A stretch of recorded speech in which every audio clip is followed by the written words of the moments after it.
यापुढं एखादा खासदार आमदार फुटला तर बेलाशक त्याला रस्त्यात तुडदवा जो उल्लेख केला आणि तुम्ही त्यांच्या ट्विटचा उल्लेख केला त्यामध्ये वंदनीय शिवसेना प्रमुखांचं एक वाक्य तुम्ही सांगितलेलं आहे. त्याच्यावर एक कविता पण आहे शाहिरांची, आता 4 ओळी त्या पूर्ण येत नाहीत मला.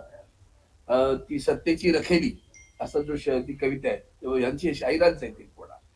पण वंदनीय शिवसेना प्रमुखांनी पण जाहीरपणे सांगितलं होतं ना, यापुढं एखादा खासदार आमदार फुटला तर बेलाशक त्याला रस्त्यात तुडदवा, कायदेशीर परवा करायची नाही पण त्याला रस्त्यात तुडदवा, हा सुद्धा बाळासाहेबांचा विचार. हे बाळासाहेबांचा विचार म्हणतात, त्यांच्यासाठी हा बाळासाहेबांचा विचार आठवण करून देतो. महाराष्ट्रातील सर्व बातम्यांचे विश्वासार्ह व्यासपीठ, सकाळच्या सर्व सोशल मीडिया प्लॅटफॉर्मला लाईक, फॉलो आणि सबस्क्राईब करा. तसंच सर्व नोटिफिकेशनसाठी बेल आयकॉन प्रेस करायला विसरू नका.